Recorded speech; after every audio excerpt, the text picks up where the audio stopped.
Hello, I'm Jeremy Gray, and this is the Tom Crean Show. On today's installment, we'll talk about the big win against Penn State, profile the game of standout shooter Jordan Hulls. We'll take a look at what's going on around campus, and we'll put assistant coach Tim Buckley on the Knicks English hot seat. Coming up next on the Tom Crean Show.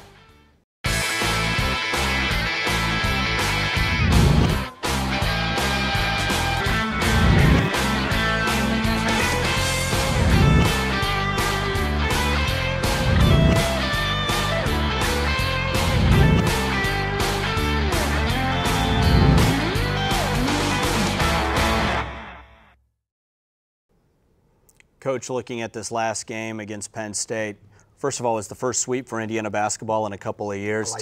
Team played very well, especially closing it out in the second half. Come winning time, the team played its best. We really did. We had an excellent second half. I thought the first half was we made some mistakes, but again, they were hard to play against. But fortunately, we were hard to play against too. And in the second half, our defense went up, our awareness, our ability to make it harder for Tim Frazier to control the game the way he had in the first half.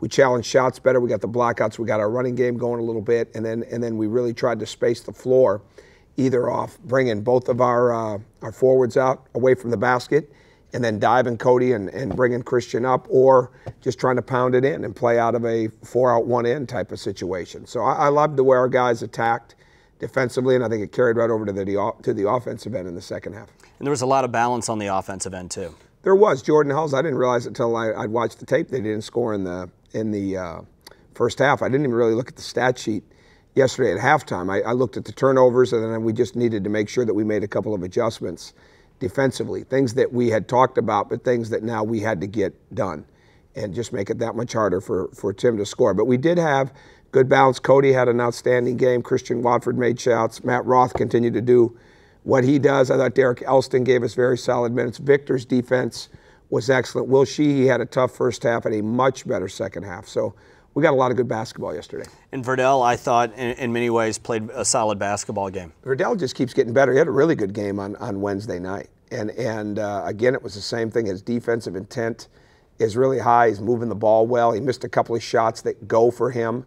And I think he's being a very solid floor leader. I thought Jordan and Verdell did a really good job of making sure that we were measuring the game, especially as it got down the pike a little bit. We wanted to make sure we were not rushing, that we were not just running into something, that we were really making sure that everybody was in the right spot, taking our time and playing the game to put it away, not playing the game to continue just to play and trade baskets.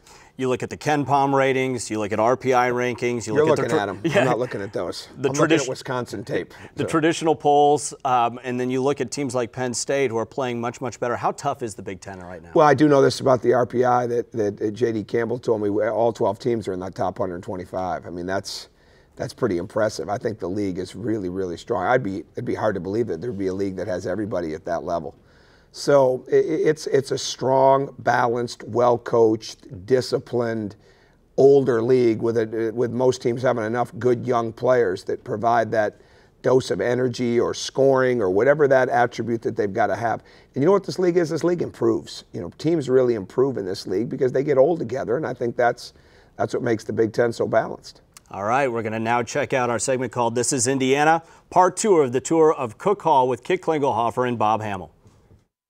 I'm Courtney Cronin, joined alongside Indiana University Hall of Famer Bob Hamill and Assistant Athletic Director Kit Klingelhofer. Upstairs, Foul Shine Legacy Court in the read-around. Gentlemen, a lot of history behind us. Not everybody knows about this history, though, so that's why we brought you guys here today to tell us a little bit about it. Well, actually, the entire Legacy Court, my favorite part of Legacy Court is the reader rail. It starts from 1901 and goes to current day. This goes all the way, again, 100 years of IU basketball, where it just catches little snippets, little tidbits of history that really capture the flavor of what IU basketball has been for 100+ years. Now, Bob, you told me about the fact that in this area right here, for some reason, a lot more IU fans started to pick up with the team. In the early 50s, the first telecasts were out of IU. Coincident with that was the Indiana became #1 in the country. In those early 50s, those teams really captured the state of Indiana and sold IU basketball to a vast audience. So while the 70s started the Bob Knight era, and as you continue to move down, I mean, you see his picture there, is a lot more than just the Bob Knight era. It was the players as well, and that's something that both of you tried to implement on this timeline. The first class Bob brought in would be my candidate for the best freshman recruiting class ever. When they left, they were 108-12. They'd won 4 Big Ten championships, had an unbeaten season that didn't win a national championship, and then an unbeaten season that did. Kate, you're going to show me the 1987 national championship team and some of the history behind this. Obviously, an iconic figure, Steve Alford of the 1987 team. Well, of course, Steve was the captain and an All-American in 1987. And of course, Steve came here as one of the most popular players ever to come to Indiana because he had such a great career at Newcastle High School. The interesting about the 87 team to me was, there were a couple buzzer-beating games, obviously. Rick Callaway makes a shot in the regional final against LSU in Cincinnati. Rick was from Cincinnati. Keith Smart makes the game-winning shot in the national championship game against Syracuse in New Orleans. Keith Smart was from Baton Rouge, Louisiana. Now, the 2000 decade, Kit, you were working in event management for IU. Your role has changed in IU athletics a number of times, but that 2002 year, Indiana beating Duke in Lexington, Kentucky, as you said, a special year for them. Jared Jeffries, Bloomington raised, played at Bloomington North High School, was a sophomore in that year. Jared was the Big Ten most valuable player that year, and in that game against Duke had 24 points and 15 rebounds. Just a monster game against the #1 team in the country. Now, while the basketball timeline ends with a 2009 Tom Crean quote, "It's Indiana," there's much more room on these wooden panels for accolades coming out of the Crean era. At Cook Hall, I'm Courtney Cronin for the Tom Crean Show. We got more with Coach Crean right after this quick timeout on the Tom Crean Show. Welcome back, Coach. As this season has progressed, different players are starting to step to the forefront. Guys like Matt Roth, Remy Abel. You mentioned the good game played by Derek Elston. Sure. This team's getting deeper and deeper as the year goes along. Well, that's important because it means your team's improving. And it means, again, we need to keep the competition. If I wanted to, we could change the starting lineup, and I don't think it would affect us one bit. But the key is it's a 40-minute game, and you want to have the right kind of combinations. You want to have the right kind of that's where the plus minus and all the stuff that we track as a staff comes in, and you want to try to play that out. Who plays best with this guy or that guy? And that stuff's really important. But the way Matt Roth is shooting the ball, I do believe that Derek Elston is going to continue to just get better and better, especially now that he's got his Freddy Krueger mask off and he can just kind of play. Tom Pritchard has been a senior. He's done some very good things for us. Remy Abel's continuing to get better. I didn't give him the opportunity in the Penn State game. We went a little bit older. And again, because of the way things changed defensively, we didn't want to disrupt what we were trying to do there. But he's a very solid player. And Will Sheehy came back in the second half and played very well for us. So we've got numerous guys that can step in and play. And I don't ever get caught up in, I know we've had the same starting lineup, but I don't look at that and say, okay, this is etched in stone. It could change at any point.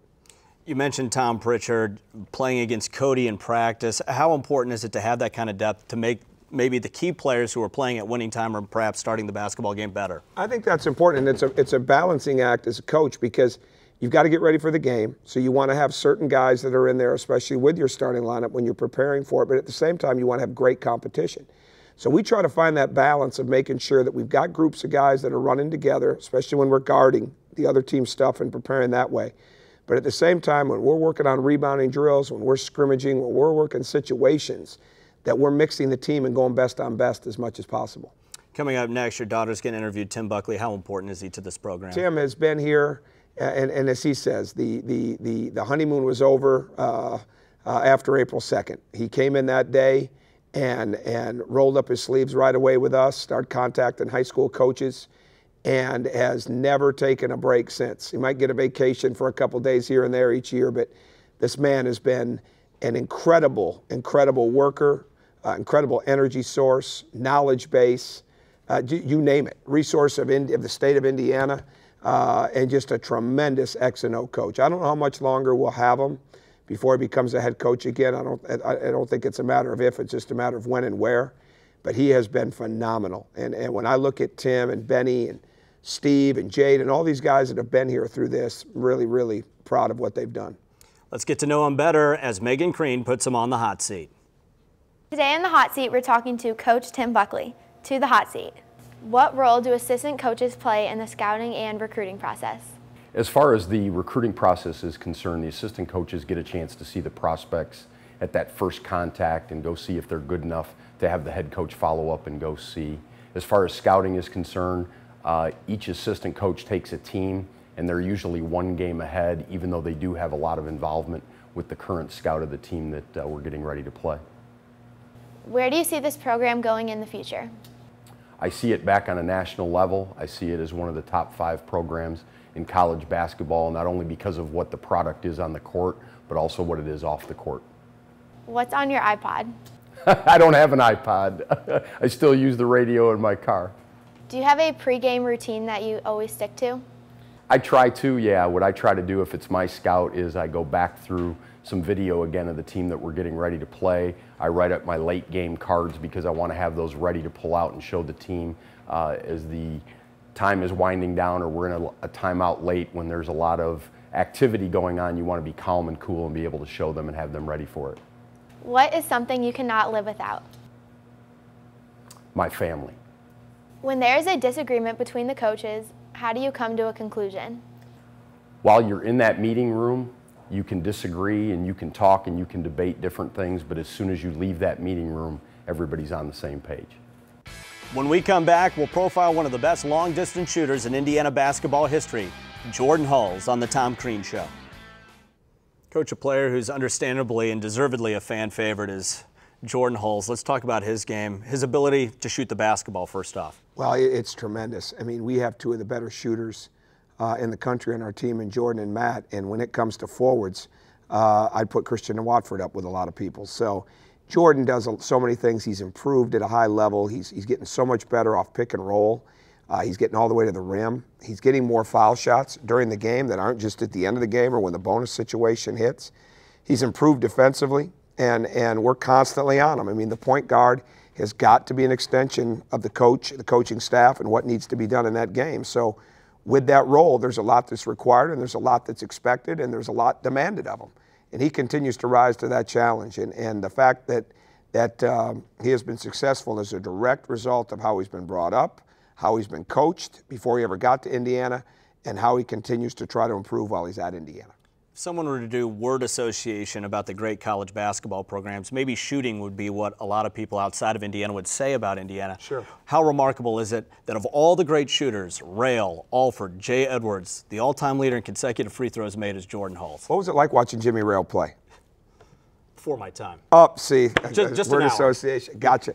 What is it like with Jordan Hulls? I've been privileged to coach some great shooters. Steve Novak, who's with the Knicks, and Travis Diener, who played 6 seasons in the NBA, playing overseas now. Jordan Hulls and Matt Roth are up with any of those guys. They all were different in how they got their shots, but the fact that they were just such great, pure shooters is phenomenal. The thing I love about Jordan is he's a scorer. He's not just a guy that's shooting threes or a guy that's taking this shot or that shot. He is a scorer. He can score mid-range. He's getting better at the rim. He's brought his step back to life. He's got the three-point shot, and right now what he's doing so well is scoring off the ball screen. All right, now let's take a look at what's going on around campus. Today's Around Campus segment has got a pirate theme.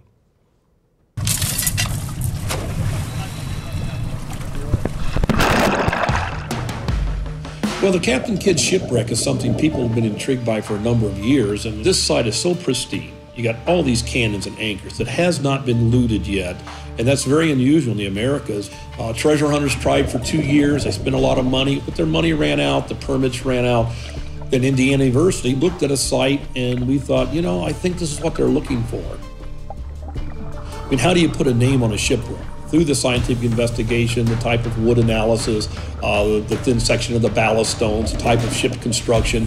Well, this is the Quedagh Merchant, the Armenian-owned shipwreck that was captured by Captain Kidd in 1669, ended up in the Dominican Republic. Indiana University has got one of the oldest academic diving programs in the country. It's our student involvement that really is the exciting part about this. They're our future, You know, our children are our future, our IU students are our future, and that's what we should do as a major research institution.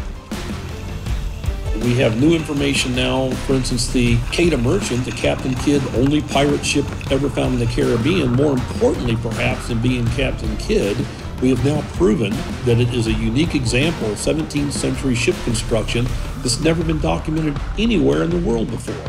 So it brings that back to light as an international intrigue site that has meaning not just here for our Hoosiers, but for a worldwide audience. The Dominican Republic, we like to say, is the cradle of the Americas. You know, the first European contact was in Dominican Republic, the first churches, the first major settlement. We have the opportunity to go into a country and tell them about their own maritime heritage through our own research efforts. And I want to know that 20 years from now, 50 years now, 100 years from now, we still have these underwater sites. They're not salvaged. They're not brought up to the surface. Instead, they're living museums underwater. And if there's a legacy, I guess it's protecting underwater resources for future generations that I'm most excited about.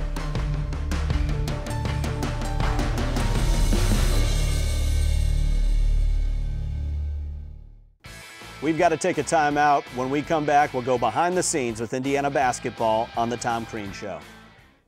Now let's take a behind the scenes look at the story of a new tradition for Indiana basketball, the Big Heads at Assembly Hall.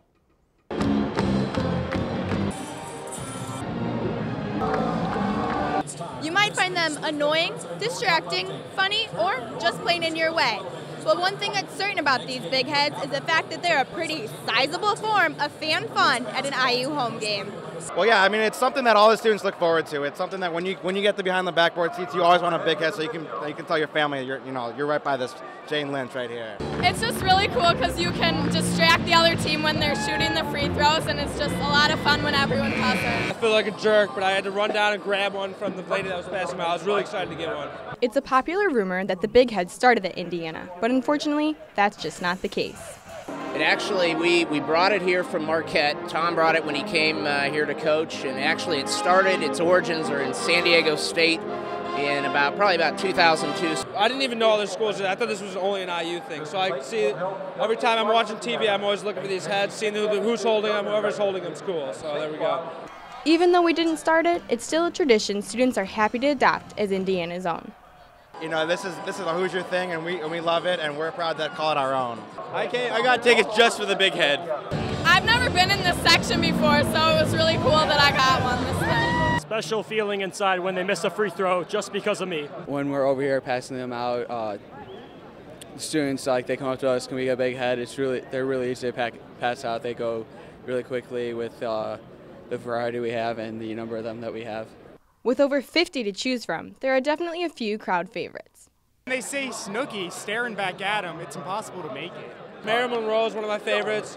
I'm a big Harry Potter fan, so I like that. And Dickie V is my dude, so I like him as well. I don't know. I like the Zach Galifianakis one. That one's funny. The Geico head and the Grinch head are my favorite. The Big Heads are more than just a goofy fan activity. Over the years, they've proven their importance statistically by helping our Hoosier team. I'm Margot Andrews for the Tom Crean Show, and this is Indiana. We got to take one more break, but stay tuned. When we come back, we'll have our Ask Coach Crean segment on the Tom Crean Show. Welcome back. Final segment, it's the Ask Coach Crean segment, and we always take a question from our Facebook page at Indiana University Athletics on Facebook. And this one comes, Coach, from Mark Anthony Smith.